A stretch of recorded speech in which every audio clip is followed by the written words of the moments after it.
Hello बच्चों, सी देखो हमारा जो नेक्स्ट टॉपिक है ये मैंने आपको कराया था integrated rate equation in case of zero order reaction.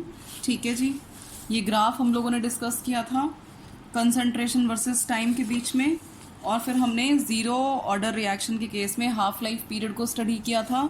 Graph देखा था टी हाफ और इनिशियल कंसंट्रेशन ऑफ रिएक्टेंट के बीच में, देन हमने देखा था रेट और कंसंट्रेशन के वर्सेस, है ना, कि जो रेट ऑफ रिएक्शन है ज़ीरो ऑर्डर के केस में क्या होता है, कंसंट्रेशन ऑफ रिएक्टेंट से इंडिपेंडेंट, तो रेट कांस्टेंट हो जाता है ना।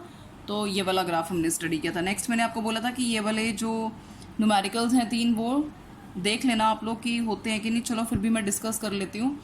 The decomposition of ammonia on platinum surface is zero order reaction. अभी बताए चाहे ना बताए, लेकिन हमें पता होना चाहिए कि अमोनिया की जो डिकम्पोजिशन है, ठीक है, प्लैटिनम सरफेस के ऊपर, that follows zero order kinetics, mean zero order reaction है विद के, यानी rate constant is equals to 2.5 into 10⁻⁴ mole per litre पर सेकेंड। ठीक है, के की वैल्यू दी हुई है, और वैसे भी यूनिट से भी बता सकते हो, तो है ना, पता चल जाना चाहिए। यूनिट मोल पर लीटर पर सेकेंड अगर के की है तो वो किसके लिए है बेटा, जीरो ऑर्डर के लिए। ठीक है, what are the rate of production of nitrogen and hydrogen, और ये CBSE 2007 में आपसे पूछा गया है क्वेश्चन। तो अब देखिए, सबसे पहले इस तरह के न्यूमेरिकल्स को करने के लिए हम क्या करेंगे, इक्वेशन लिखेंगे 2 moles of ammonia on platinum surface N2 + 3H2। ठीक है ना, बैलेंस्ड होनी चाहिए इक्वेशन आपकी। अब इसके बाद क्या, सबसे पहले तो हमें पता है कि रेट हम कैसे लिखते हैं, रिएक्टेंट है तो माइनस, और 2 है तो 1/2 DNH3/dt is equals to, product है 1 है तो प्रोडक्ट है तो +1 है तो 1/1 लिखने की जरूरत नहीं है, DN2/dt इज इक्वल्स टू, अब ये भी प्रोडक्ट है तो +3 है तो 1/3 DH2/dt। समझ में आ गई बात बेटा। और हम रेट को कैसे लिख सकते हैं, रेट इज, अब ये ध्यान रखना कि ये कौन सा ऑर्डर फॉलो कर रहा है, जीरो ऑर्डर काइनेटिक्स। क्या फॉलो कर रहा है ये रिएक्शन, जीरो ऑर्डर काइनेटिक्स। तो रेट को कैसे लिखते हैं, के इंटू रिएक्टेंट क्या है, अमोनिया, रेस टू पावर 0 रहेगा, है ना, ये समझ में आ रहा है ना, बिकॉज जीरो ऑर्डर रिएक्शन है। तो बेटा रेट क्या हो जाएगा, rate will be equal to K. ये बात समझ में आई। तो एक तो रेट को ऐसे लिखते हैं और एक रेट को हम लोग ऐसे लिखते हैं। समझ में आ गई बात। ठीक है, डिफरेंशियल रेट इक्वेशन डिफरेंशिएशन की फॉर्म में, और ये रेट लॉ के एक्सप्रेशन, रेट लॉ एक्सप्रेशन के अकॉर्डिंग। ठीक है, अब आपके न्यूमेरिकल में क्या दिया हुआ है, आपको के की वैल्यू दी हुई है 2.5 इंटू 10⁻⁴ मोल पर लीटर पर सेकेंड। आ गई बात समझ में। ठीक है, अब देखो, अब क्योंकि इस न्यूमेरिकल में रेट किसके बराबर है, के के बराबर, तो अगर के इतना है तो आपका रेट भी क्या हो जाएगा बेटा, रेट भी आपका 2.5 इंटू 10⁻⁴, ठीक है ना, मोल पर लीटर पर सेकेंड हो जाएगा, बिकॉज ऊपर कंसंट्रेशन होती है, नीचे टाइम, तो कंसंट्रेशन की यूनिट मोल पर लीटर और सेकेंड, है ना, पर सेकेंड हो जाएगा। अच्छा, अब देखिए ध्यान से, अब क्या पूछ रहा है हमें, वो rate of production of NO2, यानी ये पूछ रहा है ना, and rate of production of hydrogen ये पूछ रहा है। समझ में आ गई बात। और ये तो डायरेक्टली किसके बराबर है, रेट के बराबर है, तो यानी कि के की वैल्यू, रेट की वैल्यू और इसकी वैल्यू क्या होगी बेटा, सेम। तो हमें पता है कि rate is equals to DN2/dt, है ना, समझ में आ गया ना बात। तो ये इसके डायरेक्टली बराबर है, तो रेट की वैल्यू क्या है इसकी, ये है 2.5 इंटू 10⁻⁴, तो इसकी वैल्यू भी क्या हो जाएगी, 2.5 इंटू 10⁻⁴ मोल पर लीटर पर सेकेंड। आ गई होगी बात समझ में, बहुत इजी न्यूमेरिकल है। ठीक है, अब ये बोल रखा है rate of production of hydrogen, तो 1/3 नहीं इंक्लूड करना उसमें, है ना। तो अब देखो मैं इसको कैसे लिखूं, मैं इसको दोबारा से लिखती हूँ कि रेट इस पूरे के इक्वल है, इस पूरे के इक्वल, है ना, rate is equals to 1/3 DH2/dt के इक्वल है। Is that clear. तो अब मुझे लेकिन सिर्फ ये बताना है, ओके। तो 3 को मैं इधर मल्टीप्लाई कर दूंगी रेट के साथ, तो rate into 3 is equal to DH2/dt। तो मुझे अब इसी की वैल्यू बतानी थी, तो रेट की जो वैल्यू है वो यहाँ पर दे रखी है, that is 2.5 into 10⁻⁻⁴ into 3 mole per litre पर सेकेंड, है ना, इज इक्वल्स टू dH2/dt। समझ में आ गई बात? ठीक है बेटा। तो अब क्या करेंगे, इसको सॉल्व करेंगे। 25 को 3 से गुना करते हैं तो 25 दिया 75, 7.5 इंटू 10⁻⁻⁴ मोल पर लीटर पर सेकेंड। ठीक है, ये तुम्हारा क्या आ जाता है, dH2/dt means formation rate of formation या rate of production of hydrogen. समझ में आ गई होगी ये बात? ठीक है, तो बहुत इजी न्यूमेरिकल है, क्लियर है? अच्छा, अब देखिए नेक्स्ट इज योर्स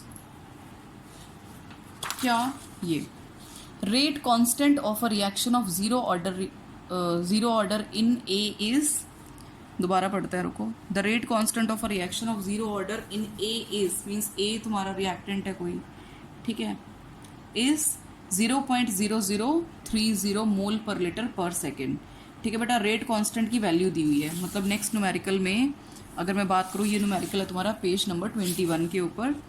ठीक है, पेज नंबर 21 के ऊपर जो तुम्हारा न्यूमेरिकल है ये रेट कांस्टेंट वाला। ठीक है जी, तो देखिए इसमें अब आपको क्या दिया हुआ है बेटा, के दिया हुआ है, कितनी वैल्यू दी हुई है ना, लिखा हुआ है ना, rate constant of a reaction is 0.0030, तो 0.0030 मोल पर लीटर पर सेकेंड। समझ में आ गई बेटा आपको ये बात? ठीक है जी।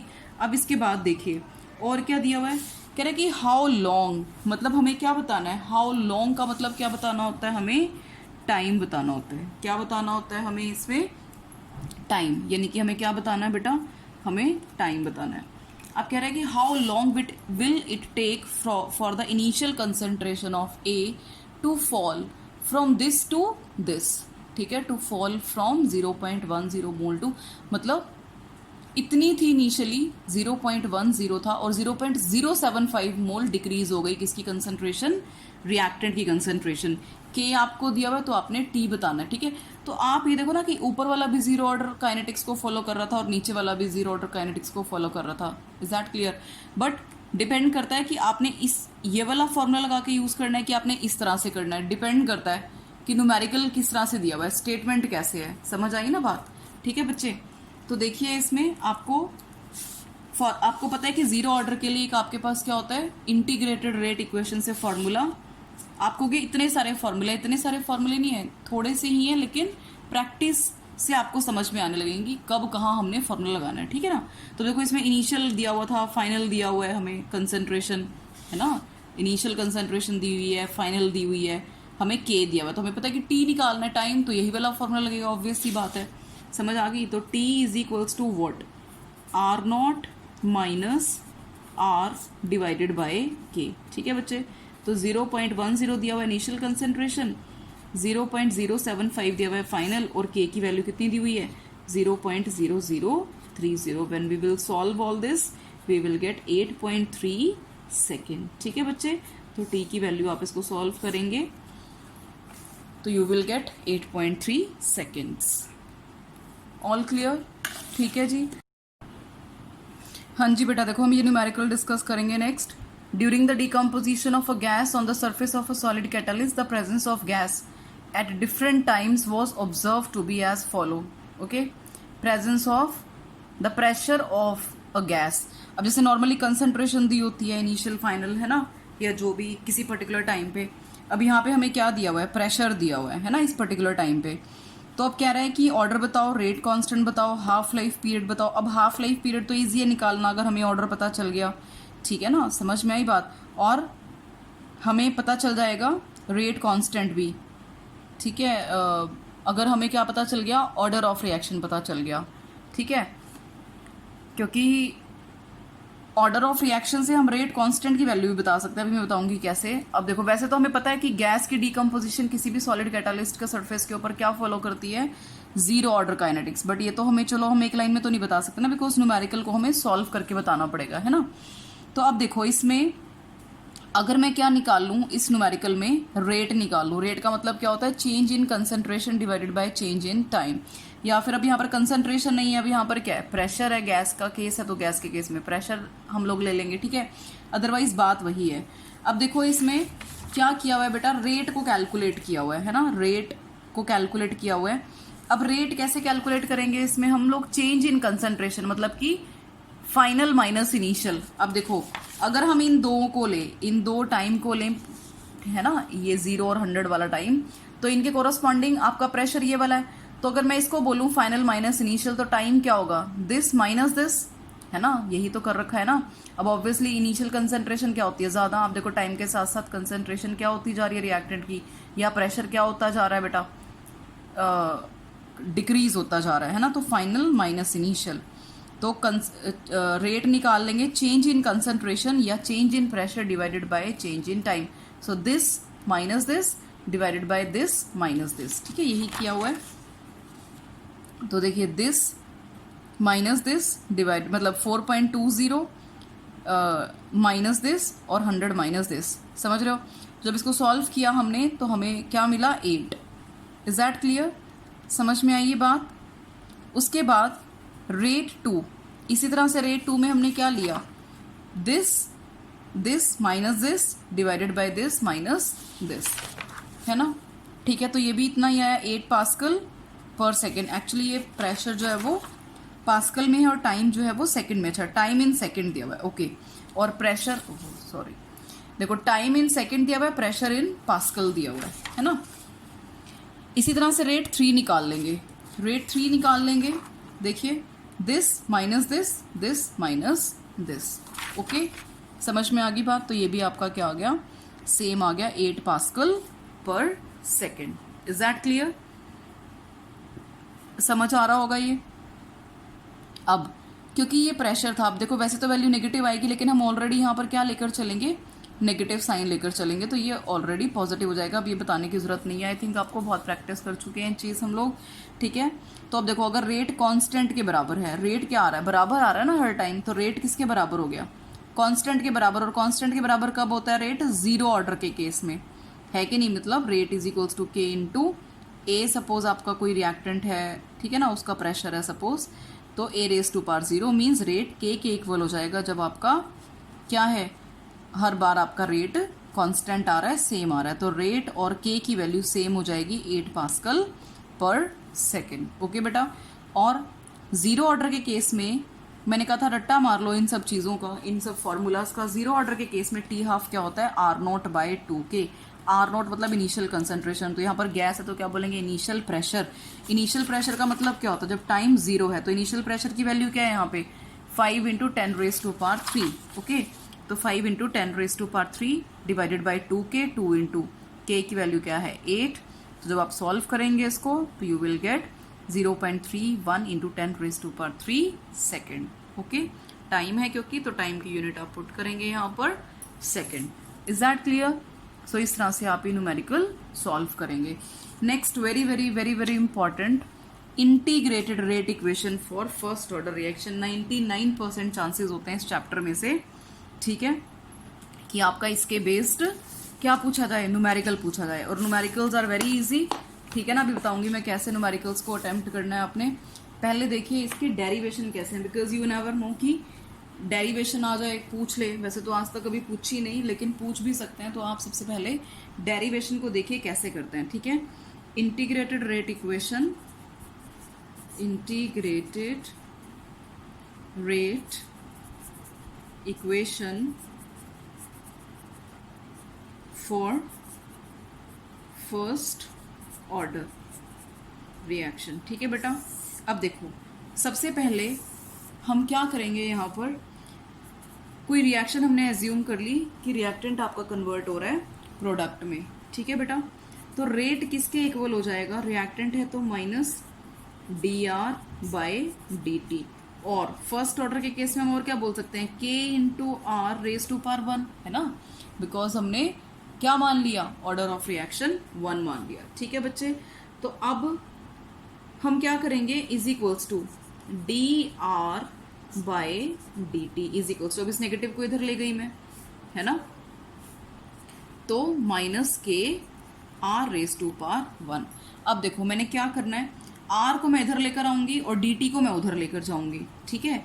तो डी आर बाय ये आर मैं नीचे ले आई, अब पावर 1 है तो ना भी लिखें तो अंडरस्टूड है कि 1 ही है ना, माइनस के। अब इस डी टी को मैं आर की जगह लाई, बस मैंने क्या कर दिया, इसकी पोजीशन को मैंने चेंज कर दिया, जस्ट इनकी एक्सचेंज कर दिया, इनकी पोजीशंस को, है ना, के इंटू डी टी। समझ में आ गई बात।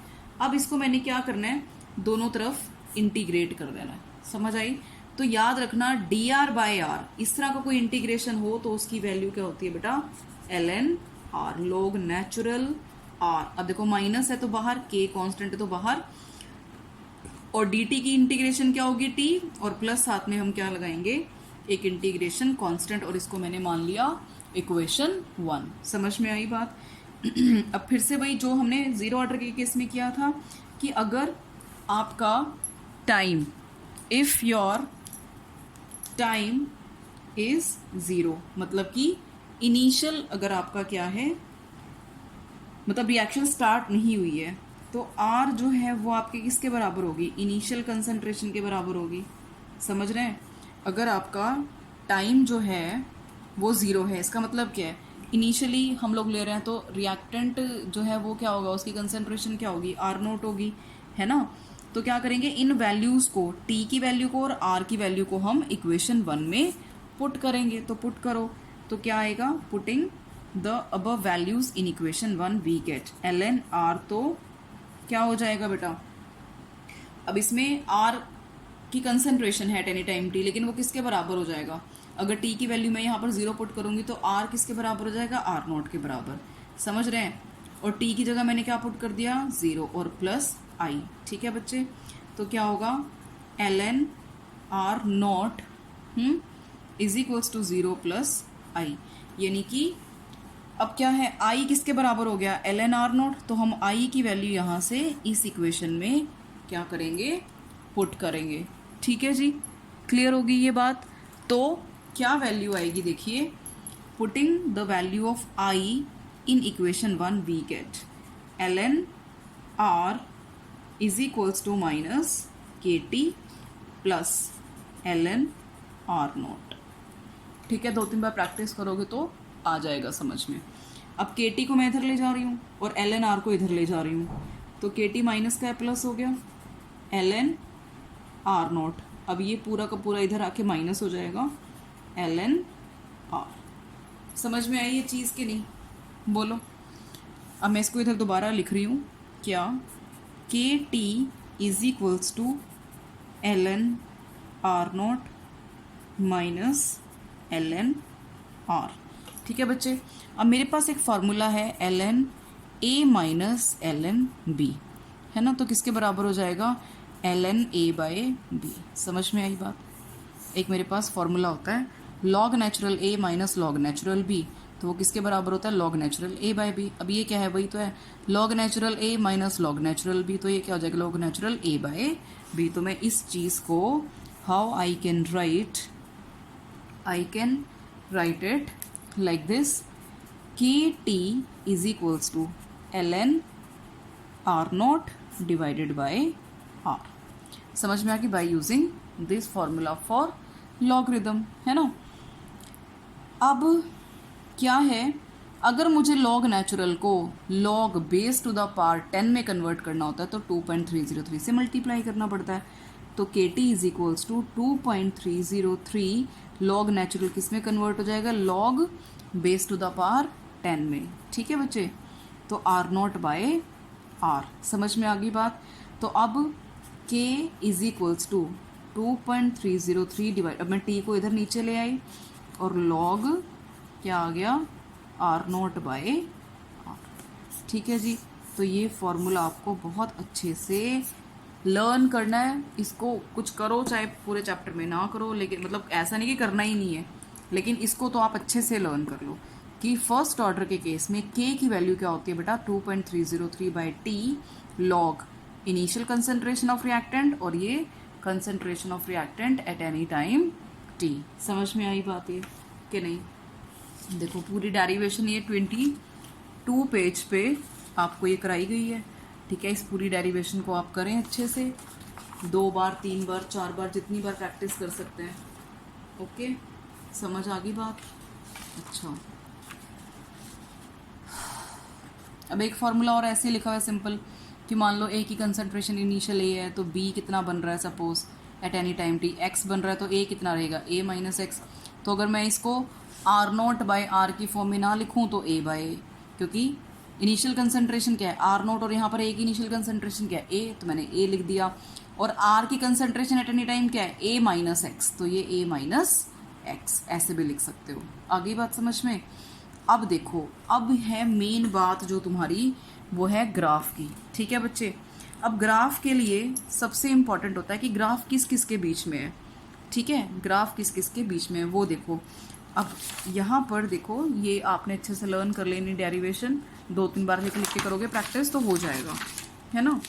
अब देखो, अब मुझे क्या करना है, बोल दे सपोज मुझे कोई ऐसी कि ग्राफ प्लॉट करो आप किस किस के बीच में, एल एन आर, है ना, वर्सेस टी। समझ में आई बात?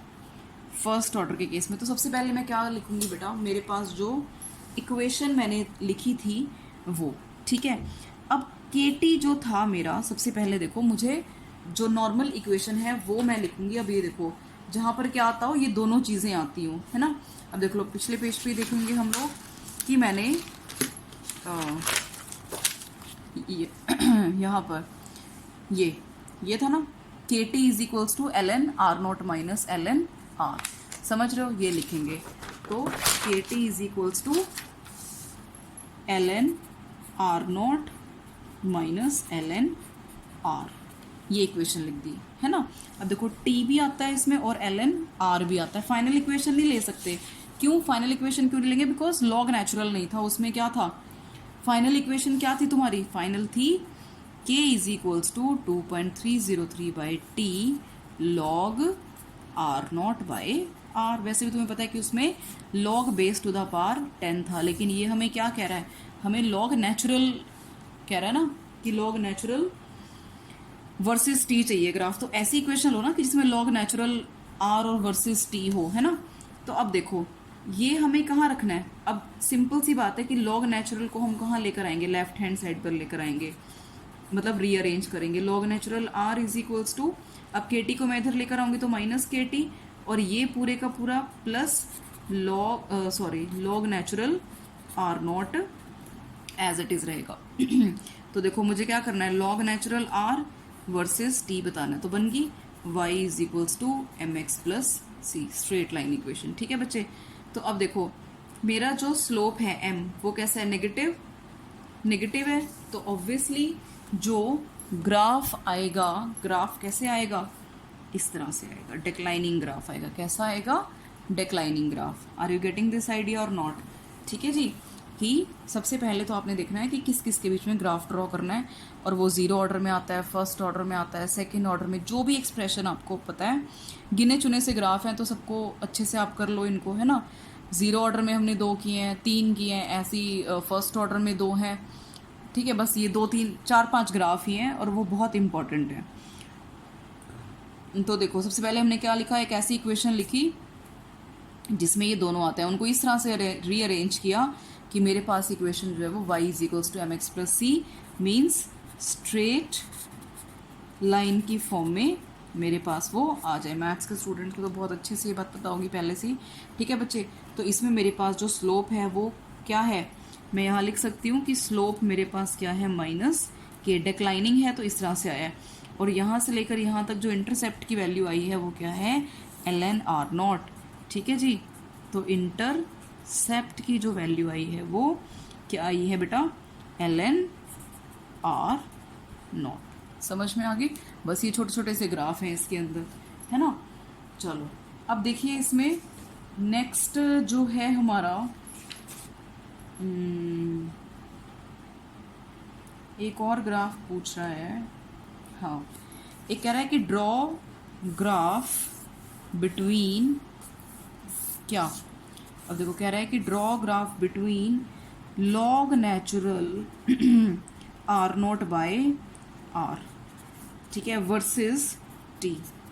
अब देखो अगेन हमारे पास फिर से अब ये ड्रॉ करना है हमें ग्राफ। अब हमारे पास ये इक्वेशन है, फिर से मैं लिखूंगी, देखो K T is equals to log natural R not minus log natural R. ठीक है बच्चे, तो आपको मैंने अभी बताया था कि लॉग नेचुरल ए माइनस लॉग नेचुरल बी का फॉर्मूला क्या होता है, लॉग ए बाय बी। तो log natural A by B, देखो आ गया ना, समझ में आ गई बात। अब मुझे इसको कहाँ रखना पड़ेगा, इस चीज़ को लेफ्ट हैंड साइड, तो रीअरेंज कर दो फिर से। Log natural R not by R is equals to K T, और यहाँ मैं क्या लगा दूंगी अपनी मर्जी से, प्लस ज़ीरो, बिकॉज कोई फ़र्क थोड़ा ना पड़ रहा है।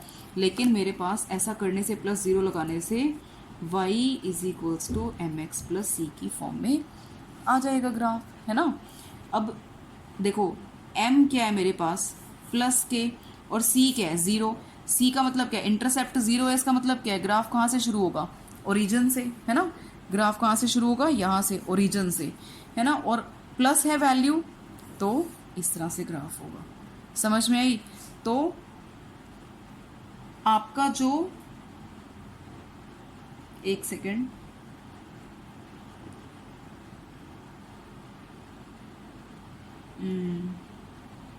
स्लोप की वैल्यू तो इसमें यही होनी चाहिए थी, गलत लिखा हुआ नोट्स में, इसका मतलब गलत लिखा हुआ है, थोड़ा सा करेक्शन है, चलो मैं करा देती हूँ अभी, है ना। देखो ये था ना, मैं दोबारा बताती हूँ आपको, log natural R note by R versus T graph बताना था, है ना, यही बताना था ना। तो मैंने एक ऐसी इक्वेशन ली जिसमें ये दोनों वैल्यूज़ मेरे पास हैं, तो K T is equals to L N R not minus L N R. ठीक है, के टी की वैल्यू क्या है, L N R note by R, और इसको मैंने बस चेंज कर दिया, इस पूरे को जो राइट हैंड साइड पे था मैं लेफ्ट हैंड साइड पे ले आई, और जो लेफ्ट हैंड साइड पे था वो मैं राइट हैंड साइड पे ले आई। तो आप देखो L N R not by R versus T मेरे पास आ गया। तो यहाँ पे जो स्लोप है वो क्या है बेटा, के है ना। जो स्लोप है वो मेरे पास क्या है, के, और इंटरसेप्ट क्या है, आप देख पा रहे हैं, ज़ीरो। सी मतलब intercept which is having the value zero, intercept की वैल्यू ज़ीरो है, तो इसका मतलब ग्राफ जो है आपका ओरिजिन से शुरू होगा। और प्लस है एम की वैल्यू यानी इंटरसेप्ट की वैल्यू, तो इस तरह से इंक्रीजिंग ग्राफ आएगा। समझ में आ गई होगी ये बात अब, ठीक है। अब इसमें देखिए हमने क्या किया, अच्छा एक्चुअली पता क्या है, ये ना log R note by R versus कह रहा था, और ये जो दिया हुआ है ना वो, अच्छा चलो वो भी बता दिया मैंने तुम्हें। बस तुम यहाँ पे क्या कर लो, इसको एल एन नहीं लिखना बेटा, फिर लॉग लिखना है, LOG, log R note by R, है ना। बस अब ठीक है, अब ये ग्राफ ठीक है। चलो मैं तुम्हें ये भी बता देती हूँ, log R note by R versus T. अब ये क्या था, LN लॉग, देखो ना कोई भी ग्राफ पूछ सकता है ना, ज़रूरी नहीं है कि हमें लकीर का फ़कीर बनना है कि जो बुक में दिए हुए हैं सिर्फ वही, हम कोई भी ग्राफ हम ऐसे बना सकते हैं, ठीक है। अब देखो, अब यहाँ पे चलो मैं तुम्हें यहाँ दोबारा बना के दिखाती हूँ, मतलब एक और ग्राफ बताती हूँ। ग्राफ क्या है, log R not by R, ठीक है। थोड़े प्रैक्टिस से हो जाएंगे, कोई बहुत बड़ी बात नहीं है, बिल्कुल भी डिफ़िकल्ट नहीं है। तो log R not by R versus T आपने ग्राफ बताना है, ठीक है बच्चे। तो अब देखो, अब ये चीज़ कहाँ पर है, वो इक्वेशन मैंने फाइंड आउट करनी है ना। अब फाइनल जो इक्वेशन थी वो क्या थी, k is equals to 2.303 by T log R not by R. समझ में आ गई। अब मुझे ये जो चीज़ है वो कहाँ चाहिए इक्वेशन के लेफ्ट हैंड साइड पे, और ये कहाँ चाहिए राइट हैंड साइड पे, तो ये तो है ही। तो मैं क्या करती हूँ, मैं इसको कैसे करती हूँ, देखो रीअरेंज, पहले तो मैं इसको t को इधर मल्टीप्लाई कर लेती हूँ, तो kt बन गया 2.303 log R not by R, ये कर लिया हमने, ठीक है। अब 2.303 को इसके डिवाइड में लेकर गई मैं, kt divided by 2.303 is equals to log R not by R. समझ में आई। अब बस इसको इधर ले आऊँ, इसको इधर ले आऊँ, चल गया हमारा काम, है ना। तो log R not by R is equals to K divided by 2.303 into T, है ना, यही तो है ना, के टी डिवाइडेड बाय 2.303, समझ में आई। और अब देखो मुझे क्या करना है, log R note by R आ गया, आर नोट बाय आर, यानी कि ये कौन सा एक्सिस होता है वाई और ये कौन सा होता है एक्स, समझ में आता होगा, है ना ये तो Y is equals to M X plus C, और सी नहीं है तो हम यहाँ पर अपनी मर्जी से ज़ीरो लगा सकते हैं, है ना। तो y वर्सेस x मुझे ग्राफ प्लॉट करना है, y versus x means y क्या है यहाँ पर log r nought by r और x क्या है t, तो m जो है मेरा दैट इज माई स्लोप और c जो है दैट इज माई इंटरसेप्ट, समझ में आई। अगेन इंटरसेप्ट की वैल्यू 0 है तो my graph will start from origin, और m की वैल्यू क्या है प्लस है, तो इस तरह से क्या आएगा बेटा, इंक्रीजिंग ग्राफ आएगा, है ना। और हम यहाँ पर क्या लिखेंगे, स्लोप की वैल्यू दिस वन, अगर इस इक्वेशन को इससे हम कोरिलेट करें तो x मेरा क्या है t, तो m क्या हो जाएगा स्लोप k बाय 2.303, और इंटरसेप्ट की वैल्यू मेरे पास क्या आएगी 0, समझ आ गई होगी बात तुम्हें अब ये, है ना। तो इस तरह से तो अपनी नोट्स में करेक्शन कर लेना, ये पेज नंबर 23 पे कभी फिर घूमते फिरो कि हमें तो पता ही नहीं चल रहा है ये ग्राफ कैसे बना, तो ये log R note by R है ना कि एल एन, तो मैंने तुम्हें दोनों बता दिए ग्राफ, ठीक है, ये log R note by R versus T भी बता दिया और log natural R note by R versus T भी बता दिया, है ना, समझ आ गई होगी ये बात अब, ठीक है बच्चे। तो ये था तुम्हारा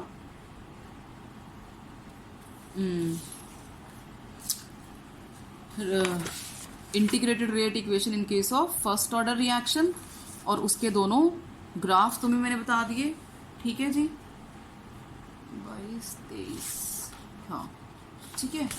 अब देखो, अब इसमें एक छोटी सी डेरिवेशन और है, अगर आप इसको करना चाहें, नहीं तो आप इसको छोड़ भी सकते हैं, एक आधा कोई न्यूमेरिकल कभी कभार पूछ ले तो, नहीं तो बहुत कम चांसेस होते हैं। अब देखो क्या कह रहा है, सिंपल सी बात है, बस जो इक्वेशन तुम्हारी थी ना उसी के ऊपर ही अप्लाई करना। अब देखो जब कहता है कि टाइम t1 है तो रिएक्टेंट की कंसंट्रेशन क्या है R1, जब टाइम t2 है तो रिएक्टेंट की कंसंट्रेशन क्या है R2। अब कहता है वी नो दैट, मेरे पास ये इक्वेशन है, मुझे पता है ln r is equals to, वही बात है KT को मैं इधर ले आऊँ तो KT is equals to ln r nought minus ln r हो गया, है ना। अभी इक्वेशन बताई थी तुम्हें मैंने, फर्स्ट ऑर्डर में देखना इस इक्वेशन को। अब कह रहा है कि जब टाइम t1 है तो इनिशियल कंसंट्रेशन तो सेम रहेगी, लेकिन r क्या हो जाएगा R1, तो सिंपल वही लिखा है ना, ln r1 is equals to minus K t1 plus ln r nought तो कांस्टेंट है रिएक्टेंट की इनिशियल कंसंट्रेशन। अब जब कहता है कि टाइम t2 है तो रिएक्टेंट की कंसंट्रेशन r क्या होगी R2, तो बस ln r2 is equals to minus k2 plus ln r nought. अब कहता है सब्ट्रैक्ट कर दो, 2 माइनस 1 कर दो, 2 माइनस 1 जब करेंगे तो बेटा इसमें ln r नोट कट जाएगा।